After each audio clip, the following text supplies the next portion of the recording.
नमस्कार प्यारे विद्यार्थियों, कौटिल्य क्लास में आपका हार्दिक स्वागत, आपका हार्दिक अभिनंदन है।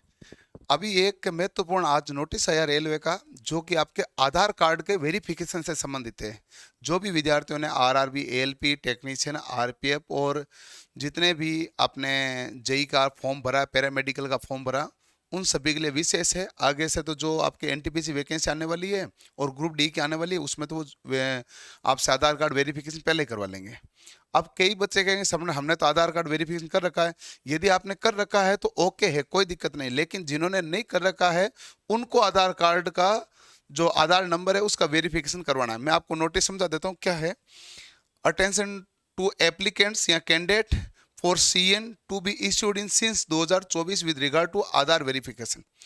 आधार वेरिफिकेशन क्या कह रहा है कि आपने जो फॉर्म अप्लाई किया है, सेंट्रल एम्प्लॉयमेंट नोटिस जो आए हैं, मैंने आपको बता दिया ना, चाहे एलपी हो, चाहे टेक्नीशियन हो, चाहे आरपीएफ हो, या फिर आपके जो जेई हो या पैरामेडिकल हो, जो इश्यू हो चुके हैं उनमें Aadhaar verification mode will facilitate smooth entry to examination centre and streamline in the post exam process.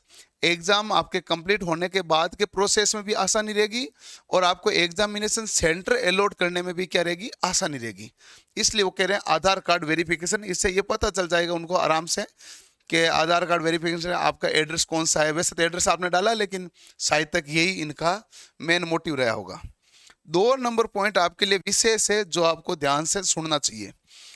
Applicant a candidate who have already submitted their application for CN issued by RRB during 2024, यानी 2024 में जिन्होंने भी application भरा है और उन्होंने आधार card के अलावा कोई डॉक्यूमेंट्स लगाया है, आधार वहाँ वेरिफिकेशन नहीं करा कि इसके अलावा कोई डॉक्यूमेंट लगाया, जैसे ड्राइविंग लाइसेंस है या पासपोर्ट है या पेन है या वोटर आईडी इत्यादि, ये है जो can complete Aadhaar verification bye logging in with their user credential.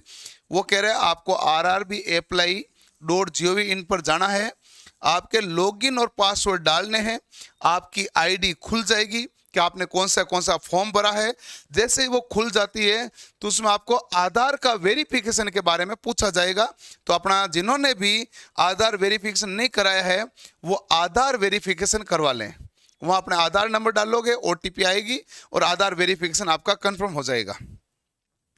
और ये है जो आपके Aadhaar verification is a one time exercise and will be automatically valid for all present and future job notification and application. एक बार आपको कराना है, उसके बाद सभी प्रकार की रेलवे की वैकेंसियों में आपके लिए ये जो वैलिड हो जाएगा। अब इन्होंने और लिखा आरआरबी ये जो अपना आधार की डिटेल है किसी थर्ड पार्टी के साथ शेयर नहीं करती है। ये केवल इसलिए रखती है ताकि आपको एक तो एग्जाम के बाद का प्रोसेस करने में आसानी रहे, डॉक्यूमेंट वेरिफिकेशन वगैरह, और एक आपको एग्जाम सेंटर अलॉट करें उसमें भी आसानी रहे। और candidate are advise to refer only to the website of RRB. RRB की वेबसाइट से करें, किसी अनऑथोराइज सोर्स से आप यदि आधार नंबर डाल दोगे दिक्कत है। rrbapply.gov.in .gov.in होता है, गवर्नमेंट की वेबसाइट होती है .gov.in, ये ध्यान रखना है। क्लियर? तो ये आप ध्यान रखें। और इसके अलावा भी इस आधार कार्ड में या जो आपको नंबर में वेरिफिकेशन में दिक्कत आए, किसी भी प्रकार दिक्कत आए तो आप कमेंट सेक्शन में ज़रूर कमेंट कर देना। मैं इसका आपको अलग से वीडियो बना के किस किस प्रकार की यदि कोई प्रॉब्लम आए तो मैं आपको अलग से वीडियो बना के और समझा दूंगा। कमेंट कर देना जो भी कोई प्रॉब्लम आए, किसी प्रकार का निसंकोच, कोई शंका नहीं करनी।